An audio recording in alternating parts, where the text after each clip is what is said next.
24장 이삭과 리브가. 아브라함은 이제 노인이 되었다. 하나님께서 아브라함이 하는 일마다 복을 주셨다. 아브라함이 그의 모든 소유를 맡아 관리하는 집안의 늙은 종에게 말했다. 내 손을 내 허벅지 밑에 놓고 하늘의 하나님, 땅의 하나님이신 하나님께 맹세하여라. 너는 이곳 가나안의 젊은 여자들 가운데서 내 아들의 아내 될 사람을 찾지 않고 내가 태어난 고향으로 가서 내 아들 이삭의 아내를 찾겠다고 맹세하여라. 종이 대답했다. 하지만 그 여인이 집을 떠나 저와 함께 오지 않겠다고 하면 어찌합니까? 그러면 제가 아드님을 주인님의 고향 땅으로 데려가야 하는지요? 아브라함이 말했다. 아니다. 절대 그래서는 안 된다. 내 아들을 그곳으로 데려가서는 절대 안 된다. 하나님, 하늘의 하나님께서는 나를 내 아버지 집과 내 고향 땅에서 이끌어내시고 내가 이 땅을 내 후손에게 주겠다고 내게 엄숙히 약속하셨다.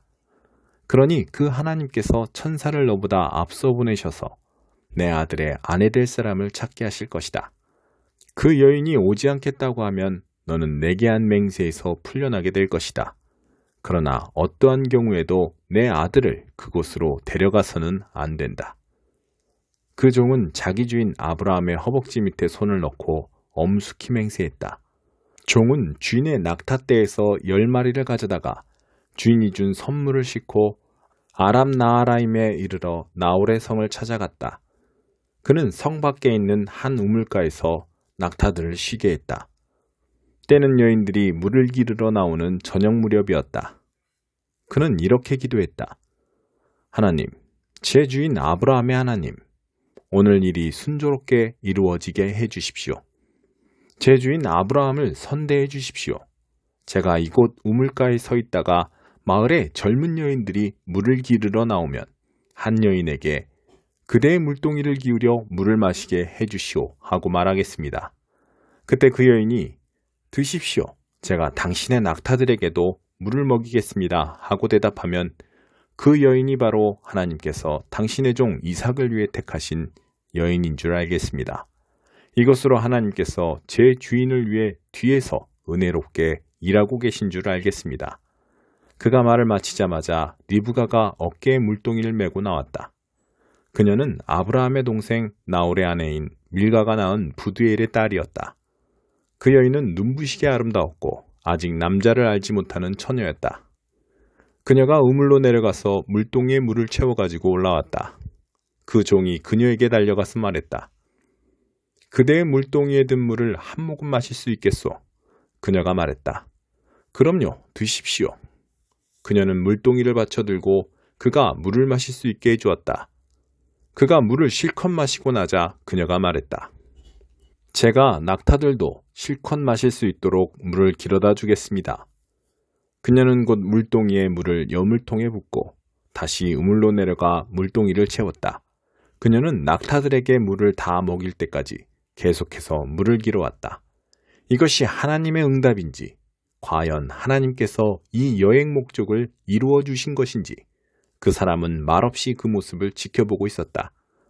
낙타들이 물을 다 마시자 그 사람은 무게가 5g이 조금 넘는 금 코걸이 1개와 무게가 110g 정도 되는 팔찌 2개를 꺼내어 그녀에게 선물로 주었다. 그리고 그녀에게 물었다. 그대의 가족에 대해 내게 말해주겠소. 그대는 누구의 딸인가요? 그대의 아버지 집에 우리가 묵어갈 빵이 있는지요? 그녀가 대답했다. 저는 밀가와 나홀의 아들인 부두엘의 딸입니다. 우리 집에는 묵을 빵이 많고 꼴과 여물도 넉넉합니다. 그 사람은 이 말을 듣고서 고개를 숙여 하나님께 경배하고 기도했다. 하나님, 제 주인 아브라함의 하나님, 찬양을 받으소서. 하나님께서 제 주인에게 얼마나 관대하고 신실하신지 아무것도 거절하지 않으셨습니다. 저를 제 주인의 동생이 사는 집 앞까지 이끌어 주셨습니다. 그녀는 그곳을 떠나 달려가서 무슨 일이 있었는지 어머니 집 모든 식구에게 알렸다. 리브가에게는 라반이라는 오라버니가 있었는데 그가 우물가에 있는 그 사람에게로 뛰어나갔다. 그는 자기 여동생이 하고 있는 코걸이와 팔찌를 보았고 또 그녀가 그 사람이 이러이러한 것을 내게 말했습니다 하고 말하는 이야기도 들었던 것이다. 그가 가보니 과연 그 사람이 여전히 우물가에 낙타들과 함께 서 있었다. 라반이 그를 맞이했다. 하나님의 복을 받으신 분이여, 어서 들어오십시오. 어찌하여 이곳에 서 계십니까? 제가 당신을 위해 집을 치워 놓았습니다. 당신의 낙타들을 둘 곳도 있습니다. 그리하여 그 사람은 집으로 들어갔다. 라반은 낙타들에게서 짐을 내리고 낙타들에게 꼴과 여물을 주었다. 그리고 그 사람과 그의 일행이 발을 씻을 수 있도록 물을 가져다 주었다. 그런 다음 라반은 먹을 것을 대접했다. 하지만 그 사람은 이렇게 말했다. 제 이야기를 말씀드리기 전에는 먹지 않겠습니다. 라반이 말했다. 어서 말씀하십시오. 그 종이 말했다.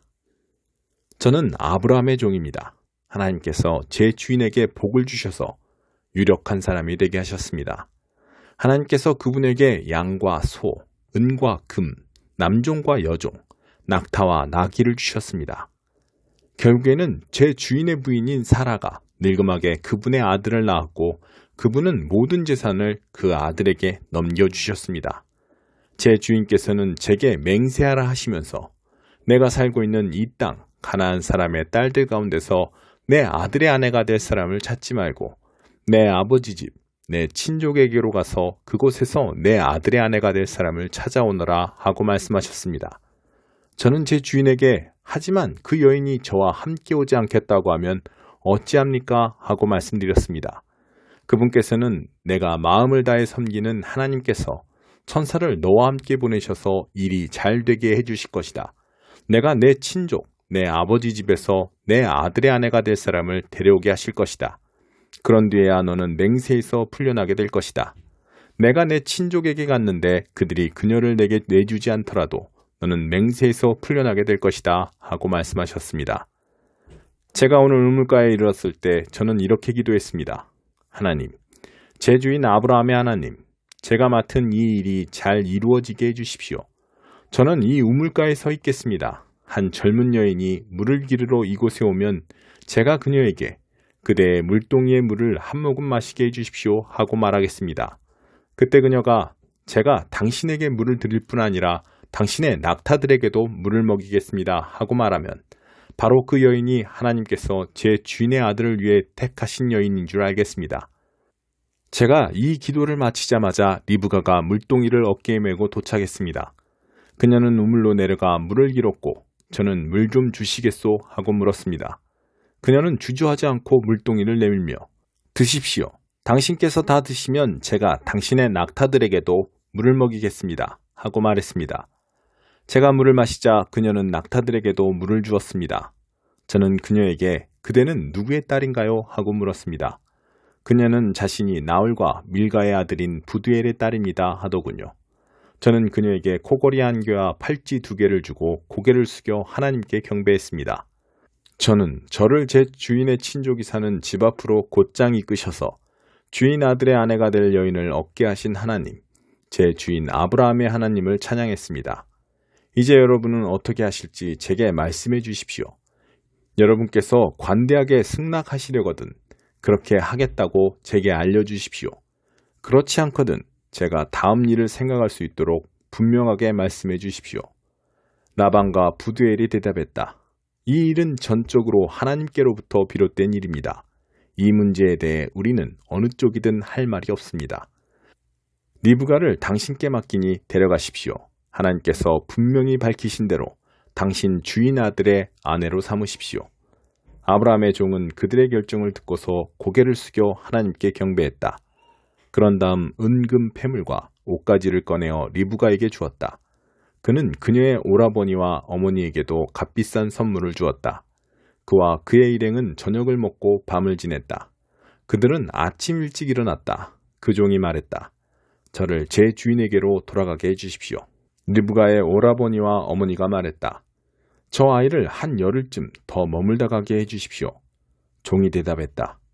제가 지체하지 않게 해주십시오. 하나님께서 모든 일을 잘 되게 해주셨으니 저를 제 주인에게로 보내주십시오. 그들이 말했다. 우리가 그 아이를 불러서 물어보겠습니다. 그들은 리브가를 불러서 물었다. 이분과 같이 가겠느냐? 그녀가 대답했다. 가겠습니다. 그리하여 그들은 리브가와 그녀의 유모를 아브라함의 종과 그 일행과 함께 가도록 배웅했다. 그들은 이런 말로 리브가를 축복했다. 너는 우리의 누이, 풍성한 삶을 살아라. 내 자녀들도 승리하며 살 것이다.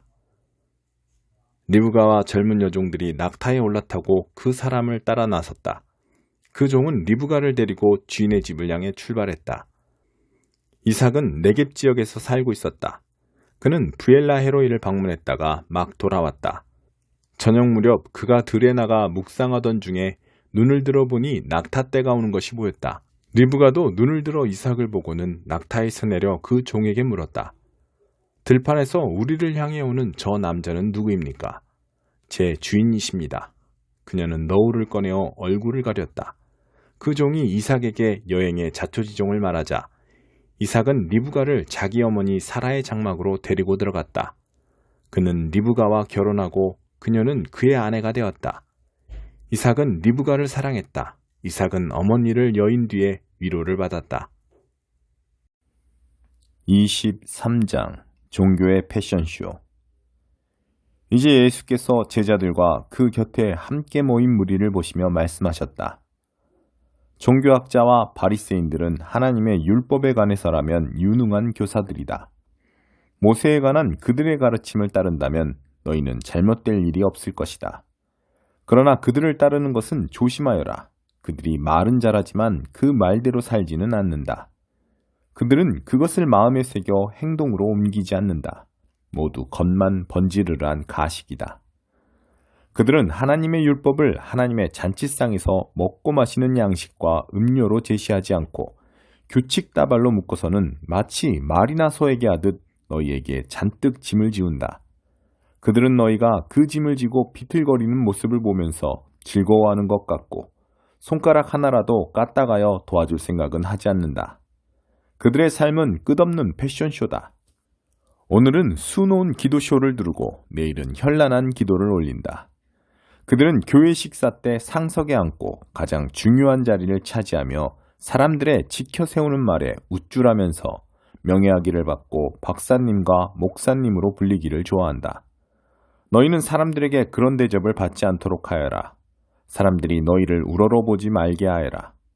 너희 모두에게 스승은 한 분이시며 너희는 다 동급생이다. 사람들을 너희 삶의 전문가로 여긴 나머지 그들이 시키는 대로 하지 마라. 그 권위는 하나님의 몫으로 남겨두고 그분이 명하시는 대로 하여라. 어느 누구도 아버지로 불려서는 안 된다. 너희 아버지는 오직 한 분이시며 그분은 하늘에 계신다. 또 사람들의 술책에 넘어가 그들의 지도자가 되지 마라. 너희에게나 그들에게나 인생의 스승은 오직 한 분, 그리스도뿐이시다. 돋보이고 싶으냐? 그러면 내려서서 종이 되어라. 목에 너무 힘을 주면 결국 숨이 턱에 차서 쓰러지고 만다. 그러나 너희가 너희 있는 모습 그대로를 기꺼이 인정하면 너희 삶은 더욱 가치 있게 될 것이다. 사기꾼들아, 나는 이제 너희라면 지긋지긋하다. 너희 종교학자들아, 바리새인들아, 사기꾼들아, 너희는 도무지 구제불능이구나. 너희 삶은 하나님 나라의 길을 막는 장애물이다. 너희도 들어가지 않으면서 다른 누구도 들어가지 못하게 하는구나.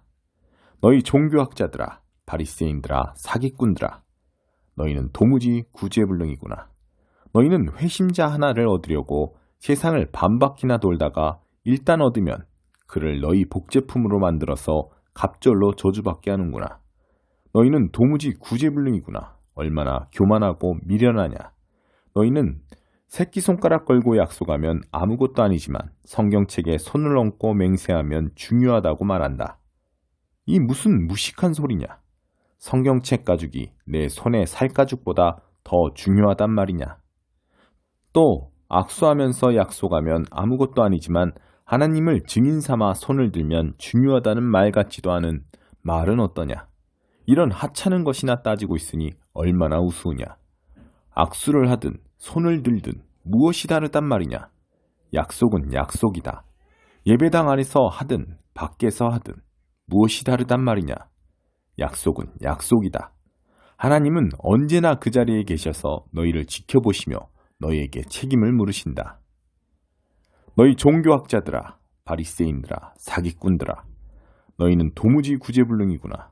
너희는 꼼꼼히 장부를 적어가며 동전 하나까지 11조를 내지만 하나님 율법의 알맹이인 공평과 긍휼과 헌신과 같은 절대적인 기초는 이래도 그만, 저래도 그만, 안중에도 없다.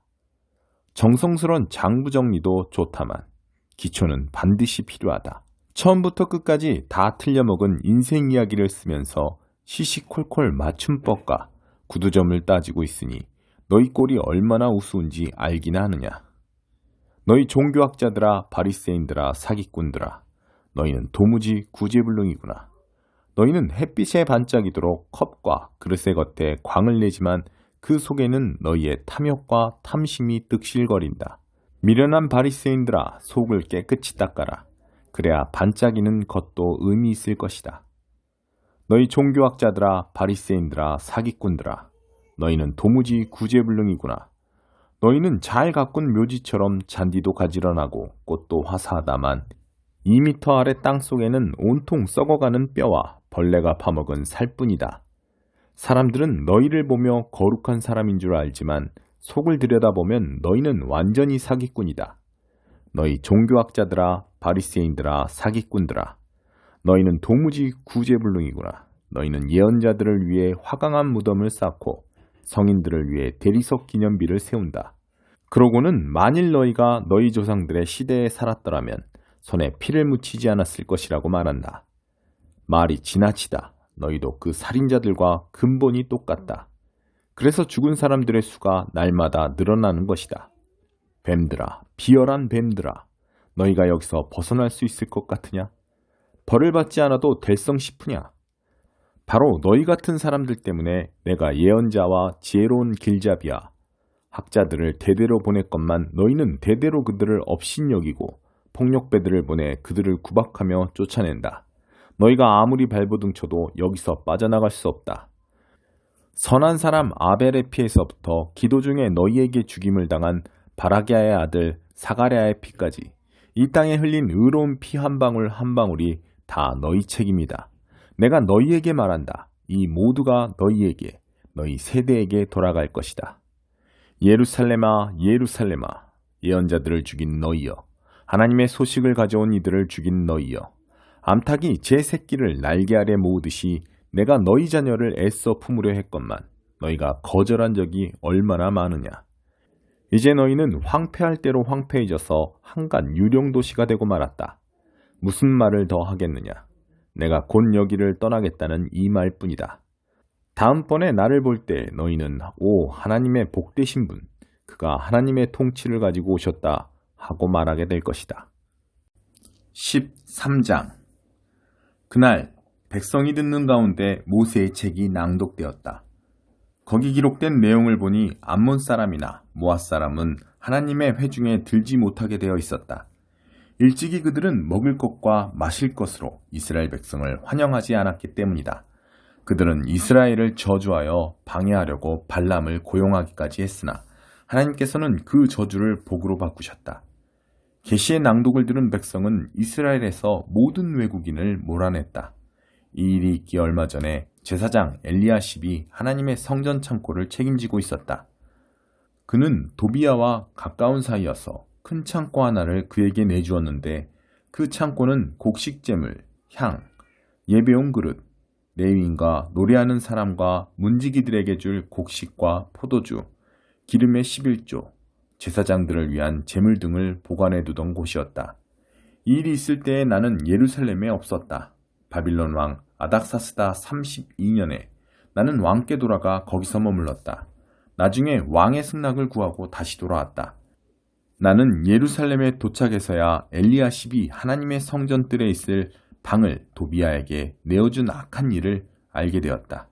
나는 화를 참을 수 없어 그 방에 있던 모든 것, 곧 도비야의 물건을 길 바깥으로 내던졌다. 그리고 그 방을 깨끗하게 치우도록 명령했다. 그리고 나서야 하나님의 성전 예배용 그릇을 곡식재물과 향과 함께 다시 그 방에 들여다 놓게 했다.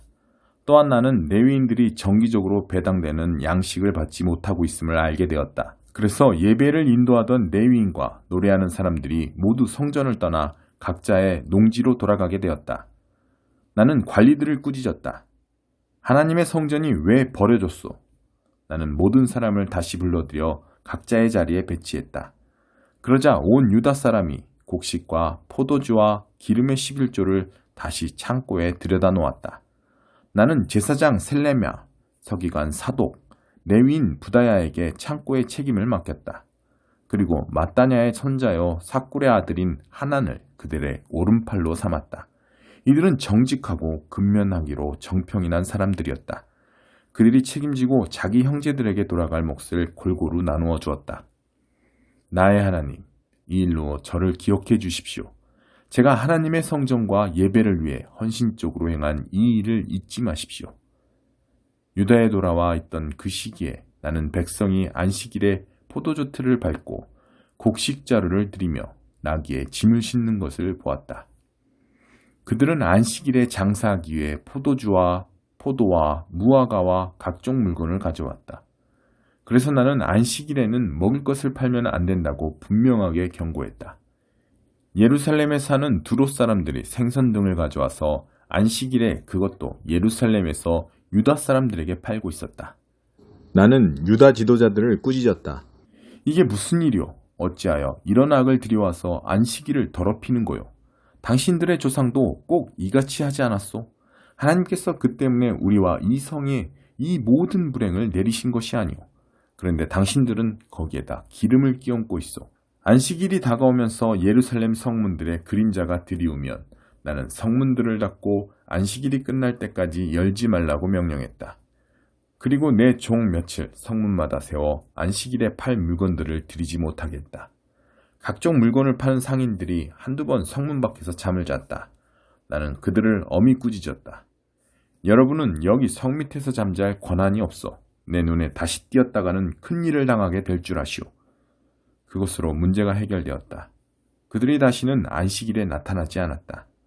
나는 또 레위인들에게 지시하여 스스로를 정결하게 하고 성문마다 보초를 서서 안식일을 거룩하게 지키게 했다. 나의 하나님, 제가 한 이 일도 기억해 주십시오. 주의 크고 한결같은 사랑을 따라 저를 자비로 대해 주십시오. 그 무렵에 아스돗과 암몬과 모압 여자들과 결혼한 유대인들을 보았다. 그 사이에서 태어난 자녀들 가운데 절반은 유다 말을 할 줄 몰랐다. 그들이 아는 것이라고는 아스돗 말이나 다른 지방의 언어뿐이었다. 그래서 나는 그 남자들을 꾸짖어 크게 나무랐다. 그 가운데 몇 명을 때리고 머리털을 잡아당기기까지 했다. 그런 다음 나는 그들을 불러 하나님께 맹세하겠다. 당신들의 딸을 외국인의 아들에게 시집 보내지 말고 그들의 딸을 당신들의 아들과 결혼시키지 마시오. 당신들 자신도 그들과 결혼하지 마시오. 이스라엘 왕 솔로몬이 바로 이런 여자들 때문에 죄를 짓지 않았소?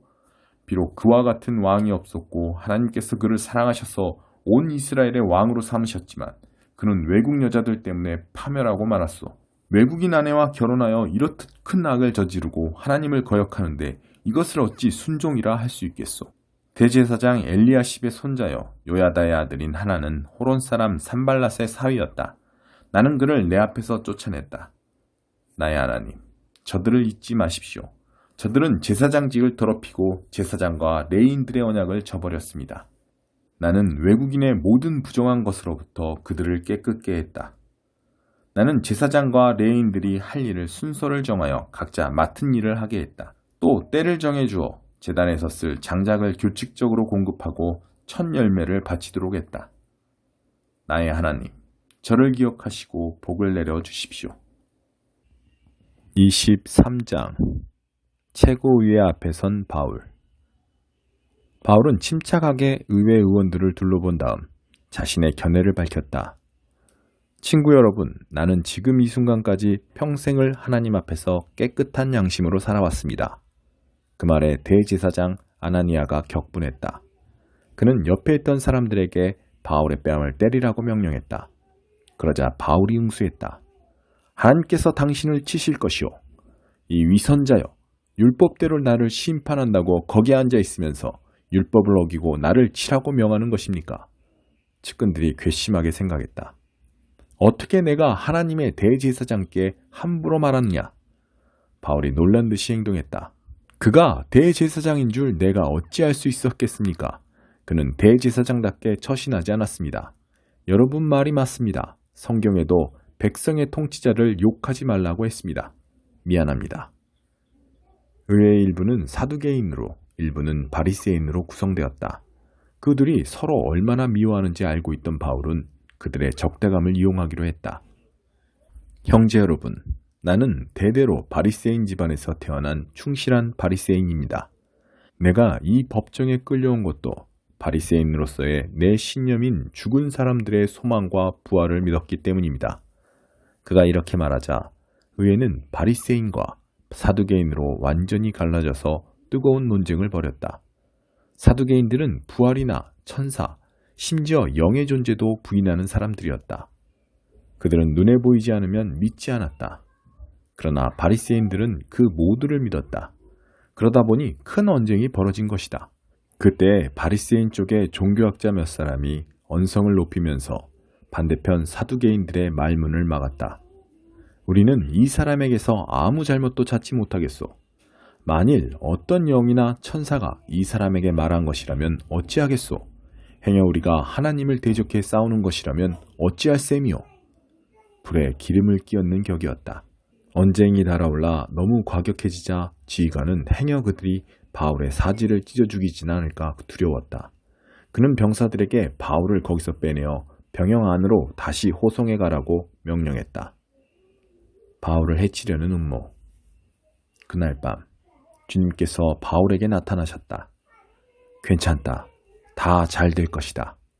지금까지 너는 여기 예루살렘에서 나의 훌륭한 증인이었다. 이제 너는 로마에서 내 증인이 될 것이다. 이튿날 유대인들이 바울을 해치려고 음모를 꾸몄다. 그들은 그를 죽이기 전에는 먹지도 않고 마시지도 않기로 엄숙히 맹세했다. 40명이 넘는 자들이 이 살인동맹에 맹세하는 의식을 갖고 대제사장과 종교 지도자들을 찾아갔다. 우리는 바울을 죽이기 전에는 아무것도 먹지도 않고 마시지도 않기로 엄숙히 맹세했습니다. 다만 여러분의 도움이 필요합니다. 의회에서 제목을 더 자세히 조사하려고 하니 바울을 다시 보내달라고 지휘관에게 요청하십시오. 나머지는 우리가 알아서 하겠습니다. 그가 여러분 근처에 오기도 전에 우리가 죽여버리겠습니다. 여러분은 그 일에 휘말리지 않도록 하겠습니다. 바울의 외조카가 그들이 매복을 모의하는 이야기를 엿듣고 즉시 병영으로 돌아가서 바울에게 이 사실을 알렸다. 바울은 백부장 하나를 불러서 말했다. 이 청년을 지휘관에게 데려가 주십시오. 그가 중요하게 드릴 말씀이 있습니다. 백부장이 그를 지휘관에게 데리고 가서 말했다. 죄수 바울이 이 청년을 지휘관님께 데려가 달라고 했습니다. 긴히 드릴 말씀이 있다고 합니다. 지휘관이 그의 팔을 잡고 한쪽으로 데려갔다. 무슨 일이냐? 나한테 할 말이 무엇이냐? 바울의 외조카가 말했다. 유대인들이 바울을 해치려고 음모를 꾸몄습니다. 그들은 그의 제목을 더 자세히 조사해 보겠다는 구실로 아침 일찍 바울을 의회로 보내달라고 지휘관님께 부탁할 것입니다. 하지만 그것은 바울을 당신의 보호에서 빼돌려 살해하려는 속임수입니다. 지금 40명도 넘는 사람들이 숨어서 바울을 기다리고 있습니다. 그들은 바울을 죽이기 전에는 먹지도 않고 마시지도 않기로 맹세했습니다. 그들은 이미 매복을 끝내고 이제 지휘관님께서 그를 보내기만 기다리고 있습니다. 지휘관은 이 일을 아무한테도 입 밖에 내지 마라 하고 주의를 주어 그를 돌려보냈다. 지휘관은 백부장 둘을 불렀다. 가이사랴로 떠날 병사 200명을 준비시켜라. 기병 70명과 보병 200명도 함께 오늘 밤 9시까지 행군할 준비를 해두어라. 바울과 그의 소지품을 실을 노새도 2마리 필요할 것이다. 이 사람을 벨릭스 총독에게 무사히 넘겨야겠다. 그리고 그는 이렇게 편지를 썼다. 클라우디오 루시아가 벨릭스 총독 가깝게 안녕하십니까. 이 사람은 내가 유대인 무리에게서 구해낸 자입니다. 그들이 그를 잡아서 죽이려고 할 때 그가 로마 시민인 것을 알게 되었습니다. 그래서 병사들을 보냈습니다. 그가 무슨 잘못을 저질렀는지 알고 싶어 그를 그들의 의회 앞에 세웠습니다. 알고 보니 자기들끼리 종교적인 문제로 이견이 있어 말다툼이 격화되었을 뿐 범죄와는 전혀 거리가 멀었습니다. 그러던 차에 유대인들이 그를 살해하려는 음모를 꾸민 것을 알게 되었습니다. 나는 그의 안전을 위해 그를 여기서 급히 빼내는 것이 좋겠다고 판단했습니다. 그래서 그를 각하께 보냅니다. 그를 고발한 무리에게도 이제 그가 각하의 관할하에 있다고 알리겠습니다. 그날 밤 병사들은 명령받은 대로 바울을 데리고 안드바드리의 안전한 곳으로 갔다. 이튿날 아침에 병사들은 기병대의 호송하에 바울을 가이사랴로 보내고 예루살렘 병영으로 돌아갔다. 기병대의 가이사랴에 들어가서 바울과 편지를 총독에게 인계했다. 편지를 다 읽은 총독은 바울에게 어느 지역 출신인지를 물었고 길리기아라는 답을 들었다. 총독은 바울에게 그대를 고발하는 사람들이 오면 그대의 사건을 처리하겠소 하고 말했다. 총독은 바울을 헤롯 왕의 공관에 가두어 두라고 명령했다.